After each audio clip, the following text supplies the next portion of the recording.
itu santetnya 2 warga mati karena sardu brengsek. Pertanggungjawaban apa, Rizwan? Sudah, tidak usah ketahuan gagang. Langsung nanti kita sembelih biar nggak jadi runtah di desa kita. Betul, Gum. Kita seret si Sarju itu, kita sembelih, kita rancah tubuhnya, gomban asu. Sudah, jangan kakek cabut. Kalau kita cuma kebanyakan nyantuk, kapan kita sembelih si Sarju itu?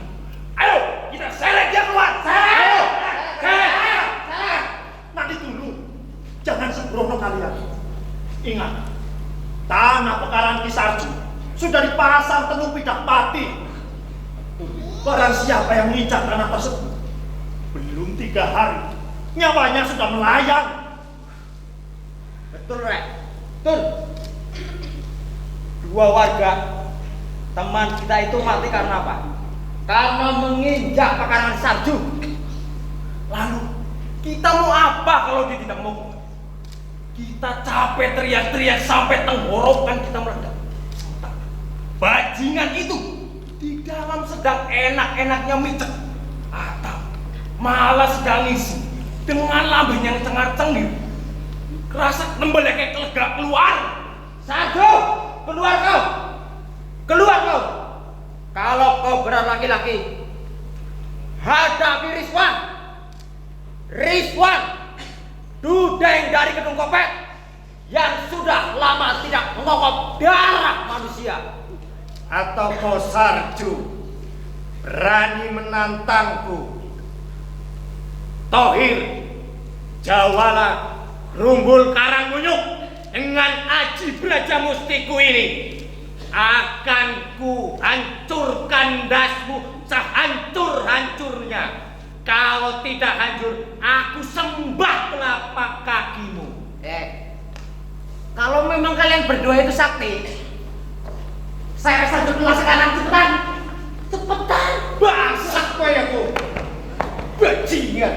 Kamu itu tahu rumah si Sarju itu ada santetnya. Kang Gargung tidak bersalah. Dia hanya mengikuti ucapan sesumbar kalian itu. Kalau kalian lebih sakti dari Pak Sarju, ayo terobos saja pagar tenungnya. Terobos. Sudahlah sedulur, kita serahkan perkara ini pada Pak Lurah atau pada polisi. Selain berisiko tinggi kena tenung pidak patinya Mbak Sarju, main hakim sendiri itu sama saja melanggar hukum. Cocote itu apa? Pendapatmu itu kayak belani Sarju. Padahal jelas-jelas Sarju itu adalah dukun yang mempraktekkan ilmu setan. Betul itu. Bukan begitu, Kang Karni. Maksud saya, ilmu santet adalah ilmu yang sangat sulit dinalar dengan akal sehat. Ya, kita cari orang pintar untuk membuktikannya, Kang Karni. Sebab jika Mbak Sarju tidak terbukti menggunakan santet itu, berarti selama ini kita telah menghakimi orang yang tidak bersalah. Itu terus tanya kok. Saya pikir-pikir omonganmu itu berani Sarju. Apa kamu kurang bukti, ha? Teman kita mati karena siapa? Karena Sarju. Bangsat banget. Benar itu. Kamu lama-lama kok belani si Sarju ini, Rek. Kurang ajar kamu, Rek. Kamu mau mencoba aji-aji belajar mustiku, Rek. Hah? Dasmu pecah, Rek. Dasmu pecah. Tenang sedulur-sedulur, tenang. Tenang, Rek. Jangan malah bertengkar sendiri. Musuh kita bukan warga asli desa Banyubukan, tetapi Sarju. Sarju orang yang kabur Kanginan, tidak jelas asal usulnya. Itulah musuh kita bersama.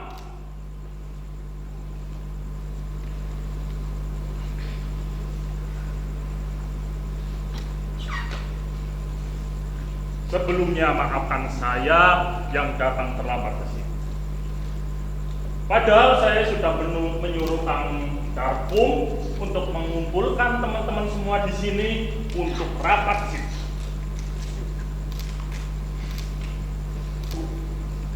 Sebelum saya datang ke sini, saya barusan menghadap paman saya, Lurah Sudibyo, Lurah Desa Banyu Butek, kampung yang kita cintai ini.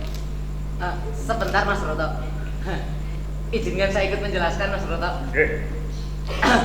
Jadi begini sedulur, kita semua itu tahu sebagai cucu dari Swargi Eyang Suradi Surawongso sekaligus keponakan dari Bapak Lurah, Mas Broto ini terpanggil hatinya untuk menyelesaikan permasalahan yang ada di desa kita, terutama itu yang disebabkan oleh dukun Sarju itu. Atas kepedulian Mas Broto itulah beliau itu memerintahkan saya untuk mengumpulkan kalian semua. Begitu nggih Mas Broto nggih? Hidup Mas Broto! Hidup! Hidup Mas Broto! Hidup! Hidup Mas Broto! Hidup, Mas Broto! Terima kasih Kang Darpum. Iya, Mas. Tapi sebelumnya mohon maaf, saya lupa memperkenalkan diri. Nama saya Subroto Surawongso, orang yang punya prakarsa untuk melenyapkan dukun santet itu dari muka bumi, supaya kita mempunyai satu pemahaman yang utuh untuk melenyapkan dukun santet. Perlu saya sampaikan dua hal. Yang pertama, selain mempraktekkan ilmu hitam, Sarju tidak menghargai negara kita ini. Buktinya apa? Buktinya dia tidak pernah memasang bendera di hari-hari besar kenegaraan. Tidak pernah, saudara-saudara. Jangankan pitulasan bersama kita, dia tidak pernah. Itu membuktikan bahwa Sarju telah mengkhianati bangsa kita ini. Betul. Usir saja, usir. Usir. Maaf Mas Broto, saya badai semula atur. Bagi saya itu tidak aneh. Sebab tanah air Sarju itu neraka, bukan negeri ini. Betul. Ya. Yang kedua, dulu sewaktu didata oleh Pamong Desa, Sarju itu mengaku beragama Islam, teman-teman. Tapi kenyataannya, Sarju tidak pernah sholat berjamaah di masjid jami desa kita ini. Waduh. Jangankan maghriban, teman-teman, Jumatan saja dia tidak pernah. Itu membuktikan bahwa ibadah Sarju sesat. Berbeda dengan kita, insan yang beriman. Betul itu Mas. Ngapunten Mas Broto. Bukankah tadi Mas Broto ngendika sudah bertemu dengan Pak Lurah? Lalu bagaimana tanggapan Pak Lurah tentang persoalan ini, Mas Broto? Iya Mas, itu. Nah itu masalahnya, Kang Saleh. Kakang Lurah nampaknya lebih condong untuk melindungi dukun Sarju. Menurutnya, ilmu teluh di luar dari kendali hukum yang berlaku, sehingga para aparat penegak hukum tidak bisa menangkapnya. Ngapunten Mas, ngapunten. Bukankah pangandika Pak Lurah itu benar bahwa ilmu santet tidak berlaku dengan hukum di negara ini, Mas Broto? Jangan ngomong. Tidak begitu, Kang Saleh. Saya sebagai cucu dari leluhur Suradi Surawongso, leluhur yang mendirikan desa Banyu Butek ini, tidak akan membiarkan Sarju mengacak-ngacak desa kita ini.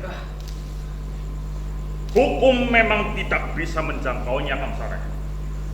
Tetapi tanganku ini akan tetap mampu mencekik lehernya. Untuk itu, saya sudah memutuskan suatu hal yang insya Allah bijak, tegas, dan terukur.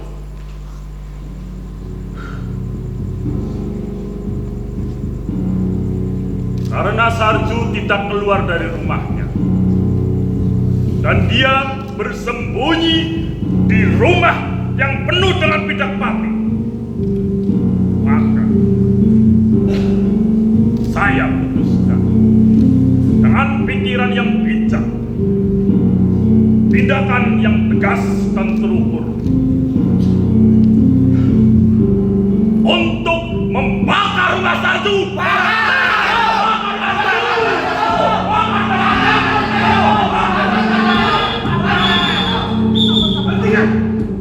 Ada apa ini? Ada apa? Bakar saya. Hentikan, saya bilang. Nuwun sewu, Bang. Tetapi inilah wujud kesadaran warga untuk membasmi sarang setan di desa kita. Betul. Betul, Pak. Sarang setan, maksudmu apa? Hah? Izin, Pak Lurah. Karmin, kamu jangan membuat hukum sendiri, Karmin.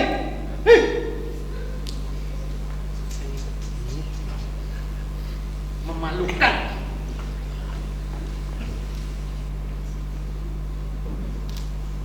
Ingat,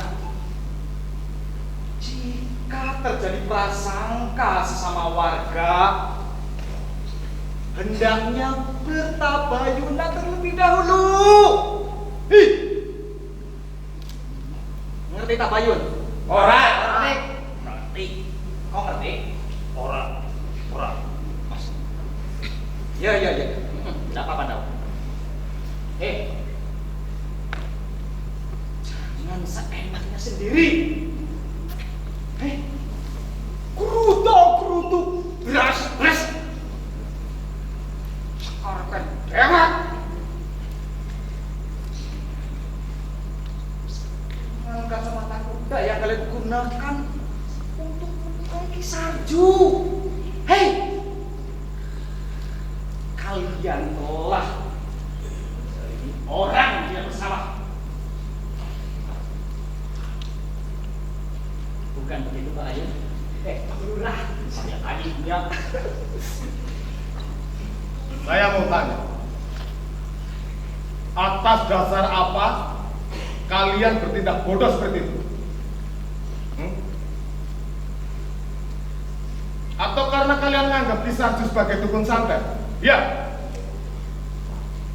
Kalian anggap Kisarju mengajarkan ilmu sesat? Begitu? Kenapa nggak ada yang jawab? Buddha, bisu, kena telurnya dukun Sarju, iya. Jawab, Min. Roto, kenapa kamu nggak jawab? Mentang-mentang keturunan Ki Gede Surawongso, terus kemudian kamu bertindak semena-mena menganggap Kisarju sebagai runtah? Atau mungkin karena bapakmu sudah gatel, pengen menggantikan posisiku sebagai lurah? Hah? Roto, aku pengen tahu seberapa anda kulit sampai berani-beraninya bikin onar di desa kita ini. Masuk sini, ayo masuk sini. Sabar Bapak, sabar. Mari kita selesaikan masalah ini dengan saya yakin Pak Lurah mampu bersikap bijak dalam mengatasi masalah ini. Sepenuhnya kami mendukung keputusan Pak Lurah. Betul Pak. Kalau Bapak sampai murka,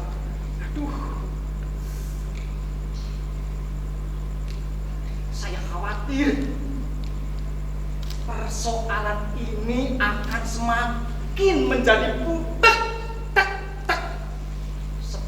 nama desa kita ini. Bantek. Jadi karena Kisarju.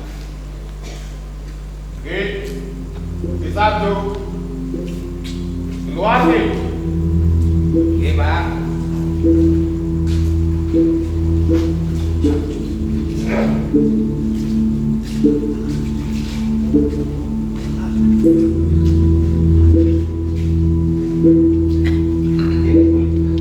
Saya di belakang nih. Oke, Bang. Saya di sini, Bang. Roto dan kawan-kawan. Lihat. Inilah Kisarju yang kalian cari. Mau apa? Tetap gak bisa jawab? Baik. Untuk memperjelas masalah ini, saya undang kalian semua dan Kisarju besok di balai desa. Kalian di situ boleh menanyakan apa saja kepada Kisarju tentang ketundaan kalian kepada Kisarju. Dan ingat, mulai detik ini di antara kalian tidak ada satupun yang bisa untuk mendatangi rumah Kisarju. Dan jika ada yang melanggar masalah ini, itu sama saja kalian berani dengan ludah kalian sendiri. Pak, gimana ini? Besok bisa datang. Sendika jawab, Pak. Insya Allah saya akan hadir sesuai yang didahulukan oleh Pak Lurah. Saudara-saudara, benar apa yang dikatakan Pak Lurah. Besok yang menuduh Kisarju diharapkan berkumpul di balai desa.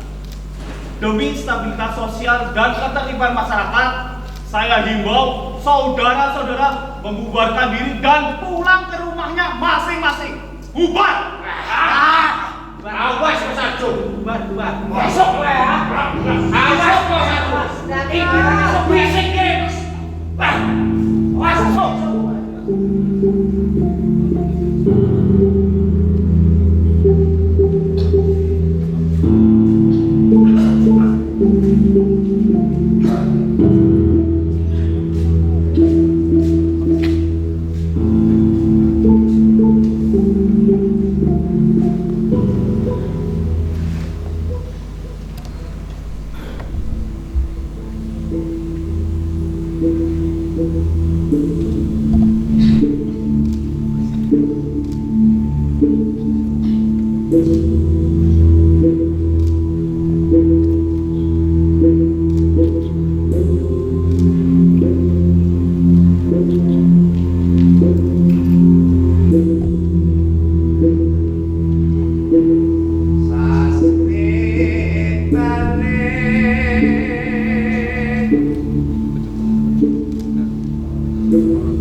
Sudahlah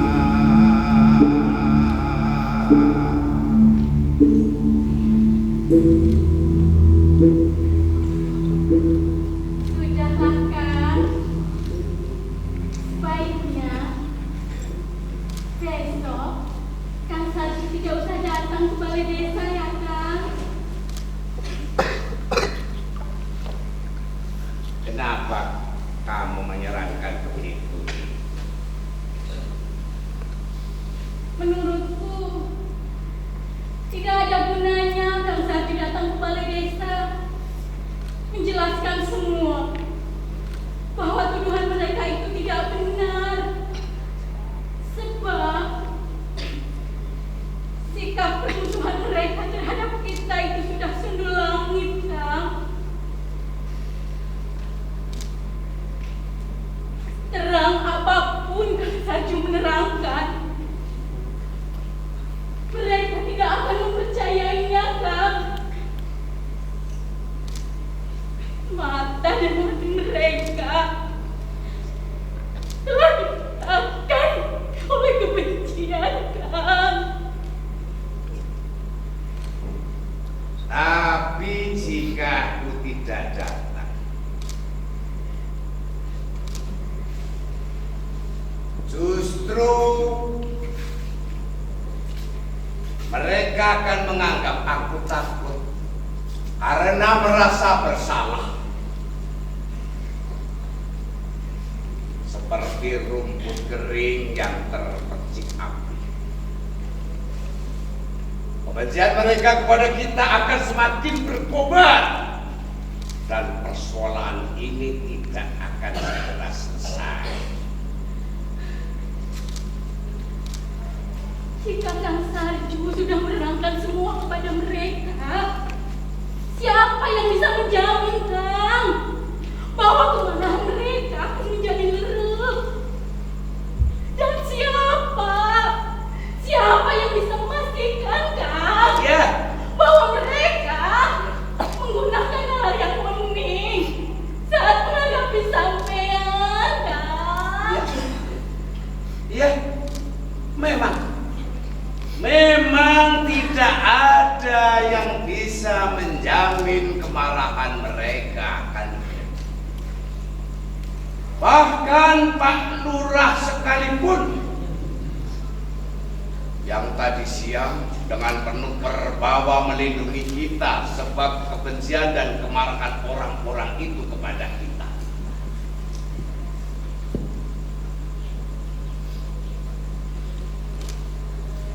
Ya mereka sendirilah yang dapat memadamkannya, Nyi. Lalu apa gunanya Kang Sarju menerangkan pada mereka?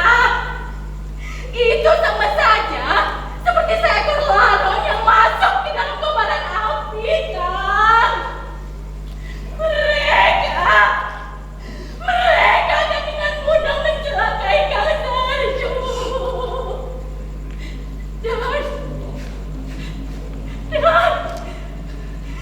Dan jika itu terjadi,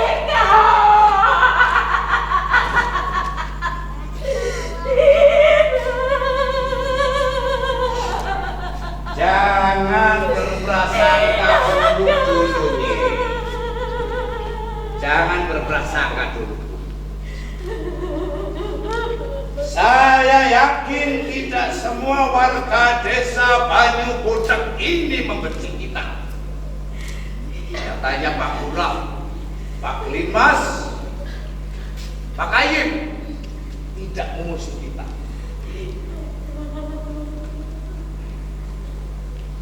Aku yakin masih banyak orang-orang yang berpandangan baik terhadap kita.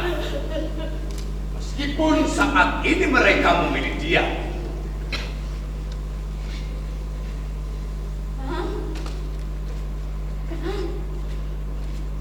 apa tidak sebaiknya kita pergi saja dari kampung ini, Kang? Saya yakin masih banyak tempat di mana orang-orang mau menerima kita, Kang, tanpa kebencian dan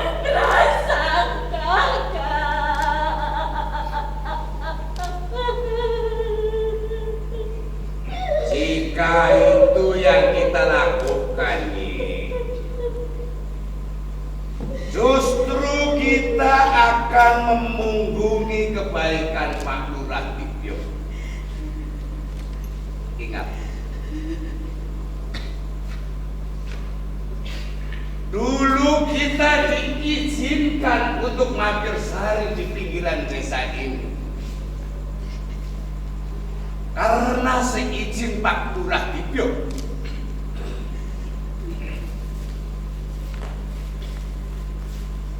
Karena kita tidak seperti yang mereka tuduhkan. Kita harus berani membuktikannya. Percayalah, Gusti Allah tidak salah. Gusti Allah pasti akan membentangkan jalan penyelesaian yang baik kepada kita dan warga desa ini.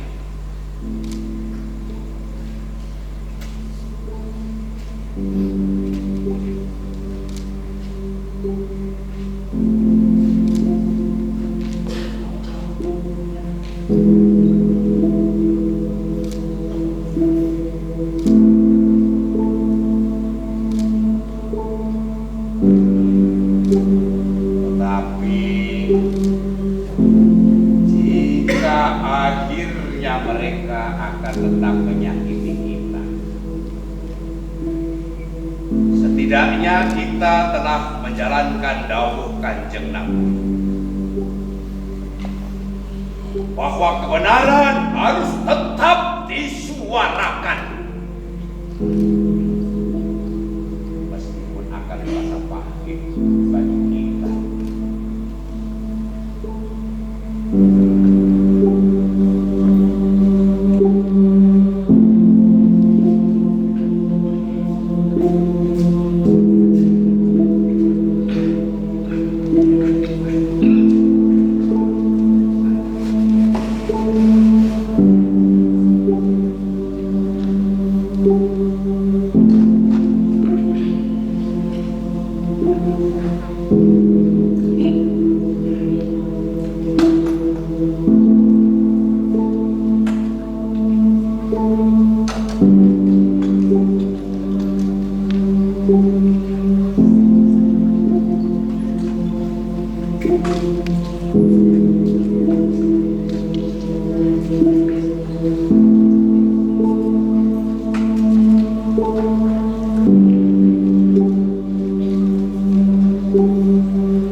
Mangga bisa kita akan bisa jauh. Iya, Pak.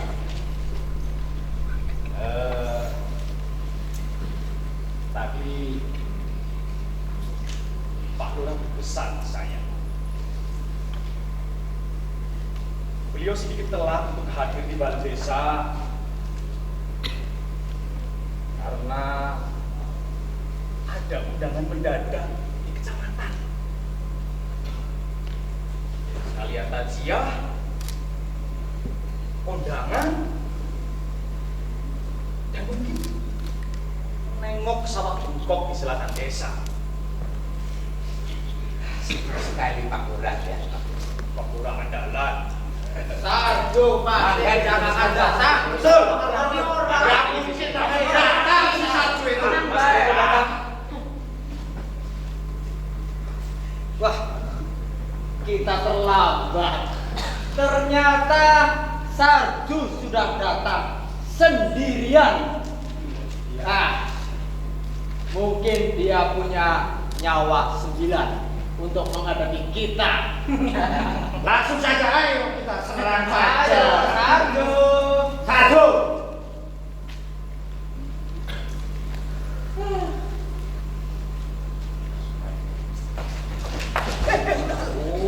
Masya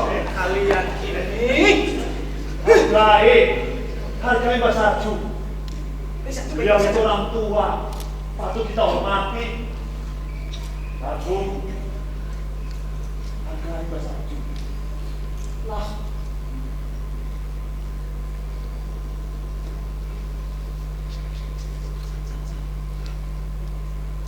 Kalian ini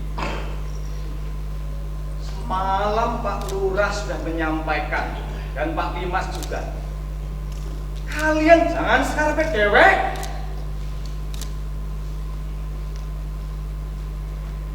Kalian seperti orang yang tidak tahu sopan santun saja. Cara kalian menghargai tamu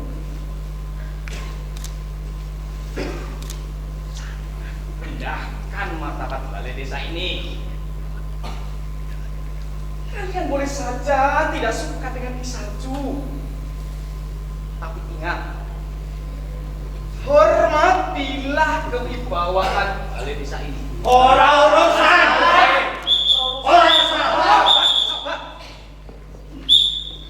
Offset apa? Pabrik. Sudah pada datang. Silakan dulu. Selamat datang Pak Lurah. Mas Monggo. Maafkan saya kalau datangnya terlambat karena tadi ada undangan dari kecamatan, takziah, terus kebetulan ada dari calon bupati. Silakan duduk ya. Cair Pak Lurah. Saya lihat yang berkepentingan dengan Ki Sarju sudah datang semua. Betul ya? Nah, Baiklah. Rembuk ini kita mulai.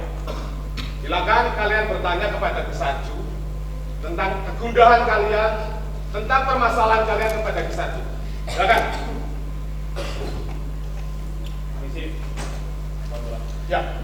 Tapi sebelum dialog ini dimulai, saya minta tidak ada tindakan kekerasan ataupun merendahkan kehormatan orang lain. Karena kita datang kemari untuk berembuk dengan akal sehat.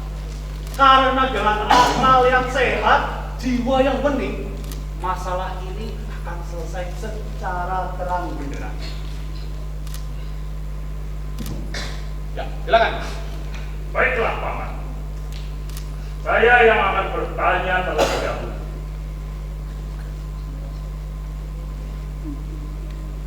Silakan. Sarju, kuakui keberanianmu datang ke sini. Meski sesungguhnya, aku tidak melihat warna gentar di wajahmu. Hebat. Hebat kamu, Sarju. Ternyata mentalmu terbuat dari baja. Mas Broto, langsung saja pada pokok permasalahannya. Baiklah. Sarju, ilmu hitam dan ajaran sesat apa yang sesungguhnya kamu praktekkan? dijawab gue.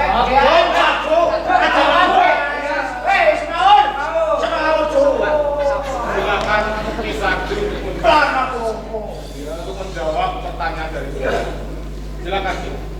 Oke, Pak Lurah. Tapi terus terang, Pak, saya tidak paham dengan pertanyaan dan masalah. Bukan dijawab dulu. Gimana lah? Karena saya tidak memiliki ilmu hitam atau ajaran Sarju, tidak ada seekor iblis pun yang jujur atas kejahatannya. Mengharap kejujuran iblis seperti Sarju sama halnya menunggu telur si Bloro. Ini adalah harapannya Aywara. Betul itu.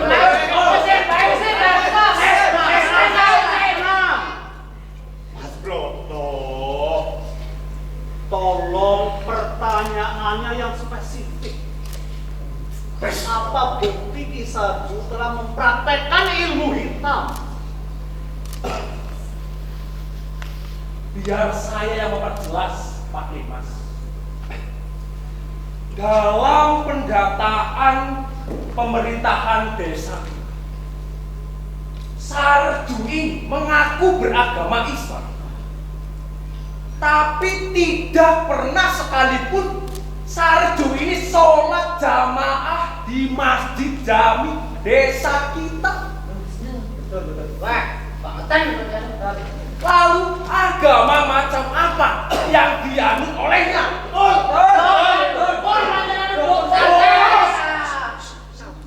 Sewu Pak Lurah. Izin menjawab. Monggo. Sedulur-sedulur semua,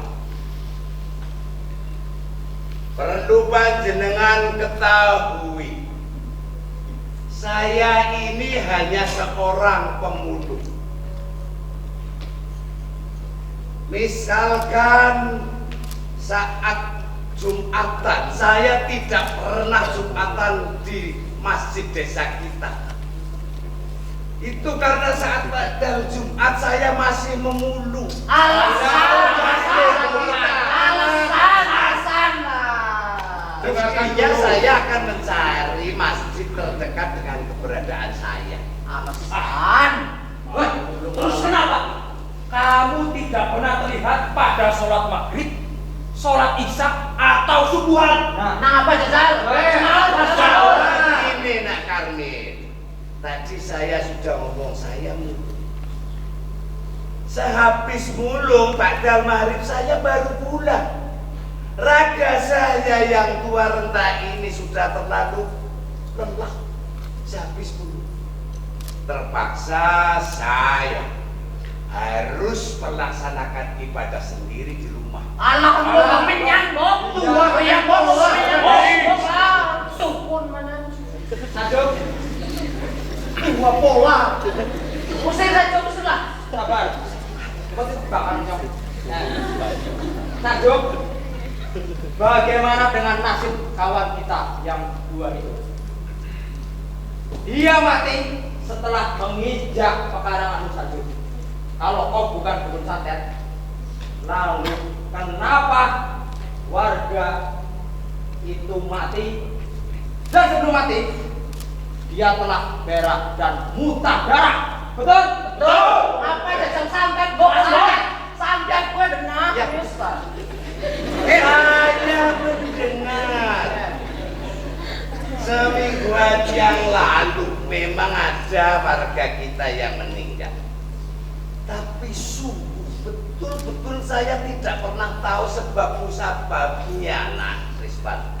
Alasan Kamu kan dukun santet ya? Saat meninggal pun saya lagi-lagi sedang mulung jauh di luar desa. Nah, aku santet kan dulu kemana-mana kok ya. Santet kan Tenang dulu, tenang. Walang mulung tuh. Walang mulung.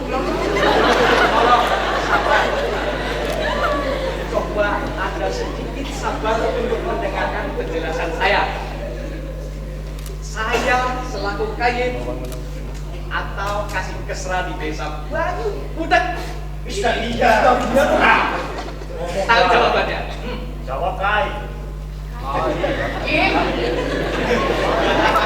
Menurut hasil pemeriksaan dari RSUD, penyebab meninggalnya dua warga kita adalah karena terkena penyakit demam berdarah. salah, pasti gue yang salah. Salah. Ingat, demam berdarah itu apa? Lu ngerti santet ya? Masalah. Dengar dulu. Ini adalah hasil pemeriksaan dari rumah sakit yang jelas dapat dipertanggungjawabkan secara hukum dan berlandaskan akal sehat. Tidak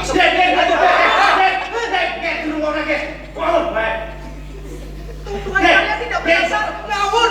Nek Sarju dikit. Sarju nek orang pernah mengibarkan bendera kenegaraannya pada saat hari-hari besar. Itu dinamakan pengkhianatan. Sabar dulu. Kita.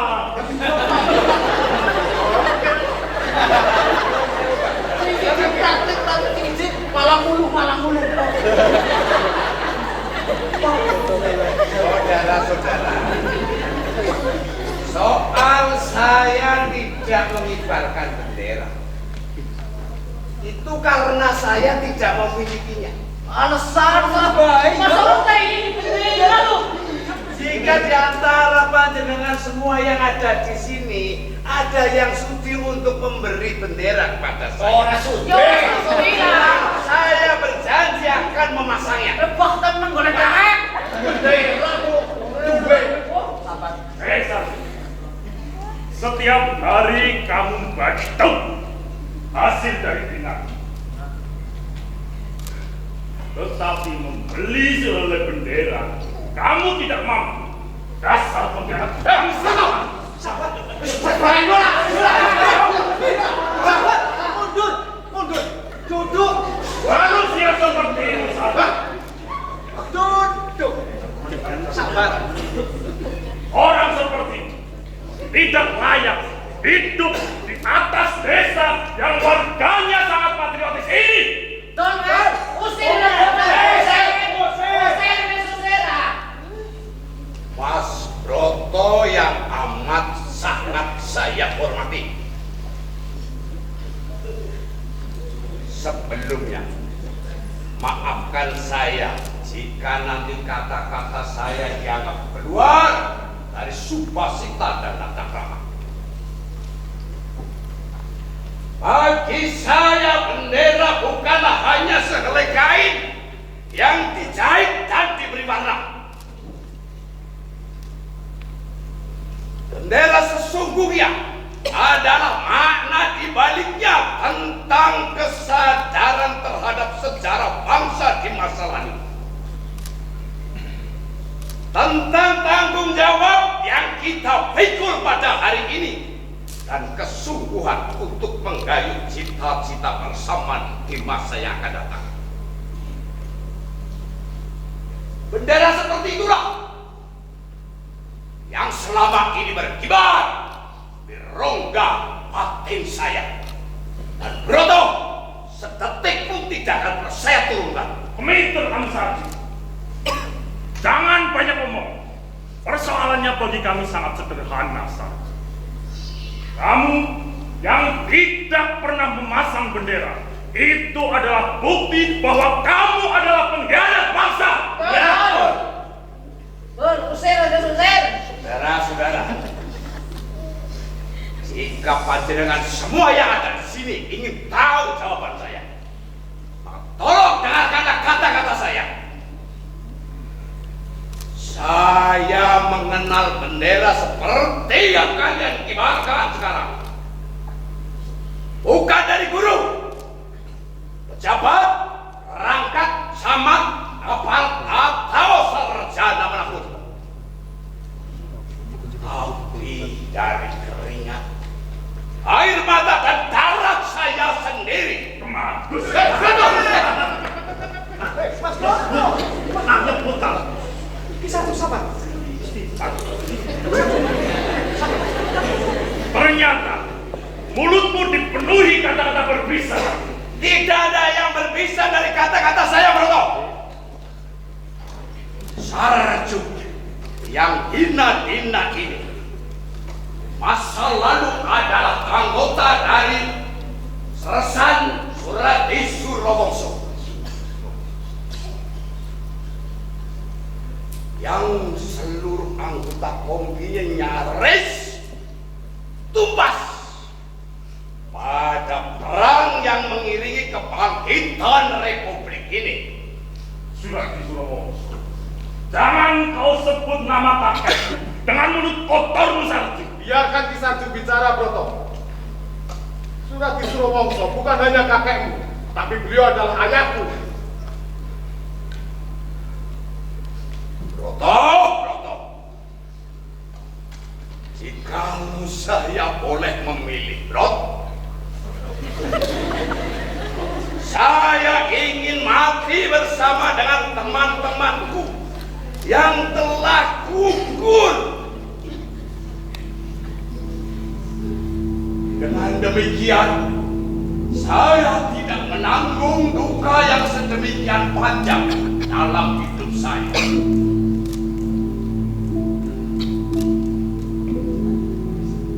Tapi Tapi garis takdir berkehendak lain. Ketika seluruh anggota kompi kami gugur, Gusti Allah masih memberikan nafas hidup pada saya. Dan selesai surat di kakekmu itu, Broto.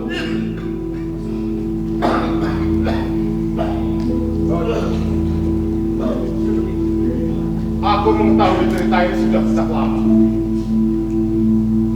Karena Kisarju sendiri yang memintaku untuk tidak menceritakan kepada seluruh warga. Kisarju pengen hidup dalam kewajarannya tanpa ada rasa segan dari kalian. Dan Kisarju menginginkan mengakhiri sisa hidupnya di kampung halaman mantan komandannya. Oleh karena itulah, saya sebagai lurah mempersilahkan Kisarju untuk magersari di pinggir desa kita ini. Tapi Paman, kita yang berada di sini tidak percaya dengan khayalan Sarju. Paman seperti itu harusnya tidak percaya kepada orang kabur kanginan yang tidak jelas asal usulnya itu, Paman. Lancang mulutmu, Broto. Apa, Paman? Hei, sebelum kamu lahir, aku sudah meneguk keringat kehidupan. Tak ada satu orang pun yang mampu untuk membohongi, apalagi tentang seluk-beluk desa kita ini. Turunan Ki Gede Surowongso yang bedah desa ini. Ayo, masuk kalau berani. Ayo!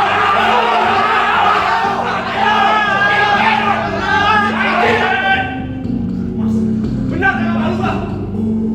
Sebagai amanah, setelah memeriksa riwayat Kisarju, nama beliau memang tercantum sebagai veteran perang kemerdekaan. Tetapi Kisarju tidak pernah mengurus hak-haknya. Beliau selalu teringat kepada teman-teman yang telah gugur di medan perang, sehingga dia tidak mau menerima sebuah penghargaan dari negara, jaminan kehidupan dari negara. Baiklah, saya rasa pertemuan ini saya rasakan selesai. Dan saya memutuskan bahwa Kisarju tidak bersalah. Hei, jika ada setelah ini di antara kalian yang mau untuk menyakiti kehidupan Kisarju, itu sama saja kalian ngilani dadane lurah kalian sendiri. Paham itu? Semuanya bubar! Bubar! Awas kau, awas kau! Tunggu pemanasan kami kau, awas kau! Sarju, awas kau! Tunggu pemanasan kami! Singa! Awas kau!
bukan lagi persoalan benar ataupun salah, tetapi soal kehormatan.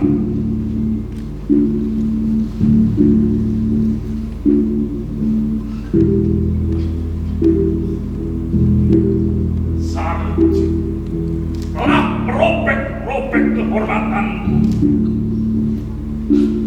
di depan warga desaku sendiri.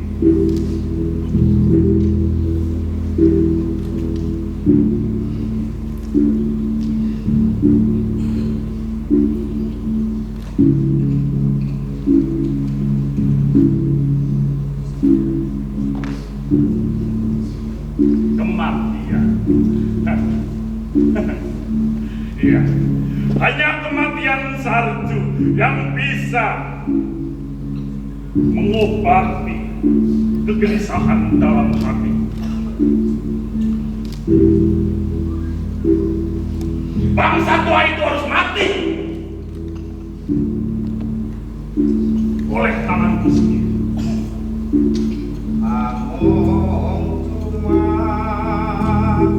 Aku sangat ingin melihat wajahku saja, merasakan kesakitan dan meminta hidup kepadaku. Hamba yang basah kamaula agar PPDP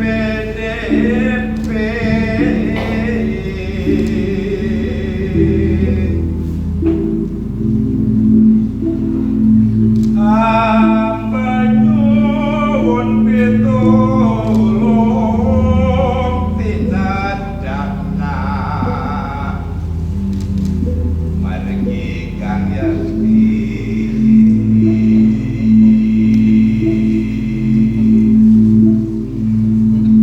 margi ning tiyang kathah ingkang begiah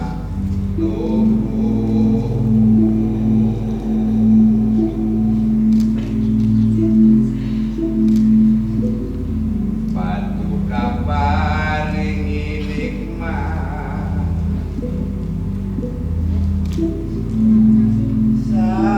sanes margi tasek seduyakti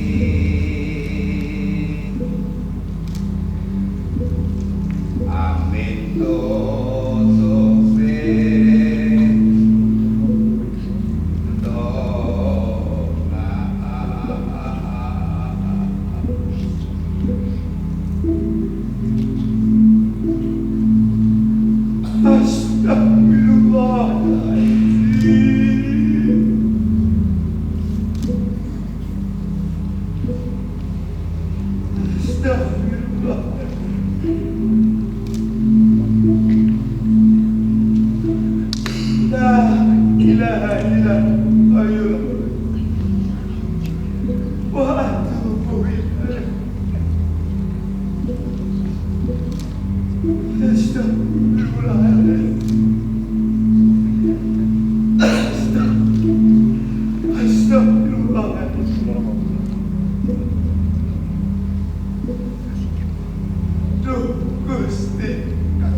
Ampunilah hamba yang berlumuran kesalahan ini.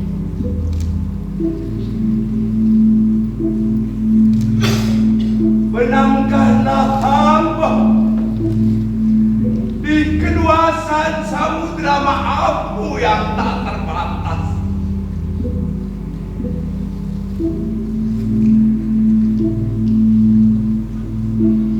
Tegakkanlah hamba di kedalaman lautan ampunan hingga musnah segala keangkuhan dan tak bisa timbul kembali. Astagfirullah.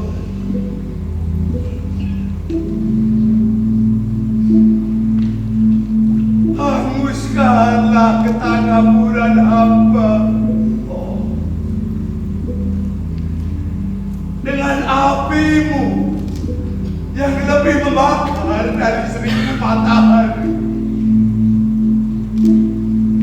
Nyembuhkanlah kecelakaan ini ya Tuhan,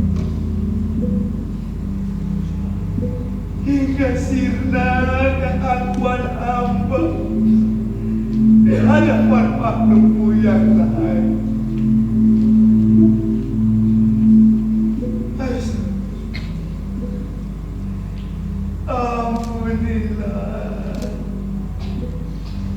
Ampunilah hamba yang tidak bisa menjaga lawan.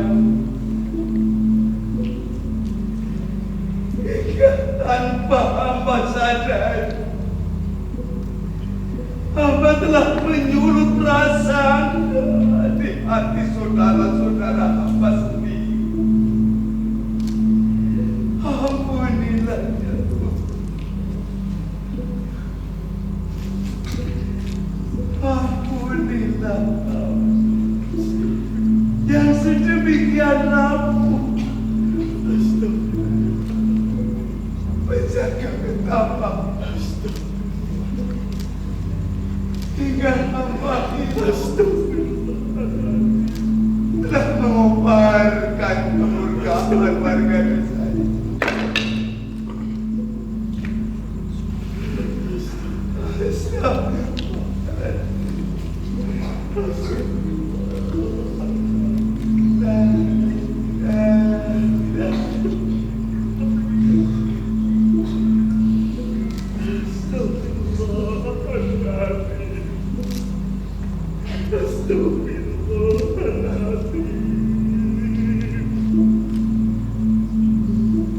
Dosa apa yang nyaris hamba lakukan ya Tuhan?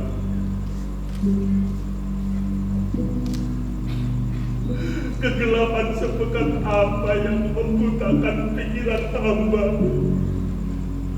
hingga hamba hampir membunuh orang yang tidak bersalah. Kedengkian sebusuk apa yang tumbuh dalam jiwa hamba, sehingga hamba tidak bisa melihat cahaya yang begitu terang dalam diri Sarju. Ampunilah hamba ya Sarju.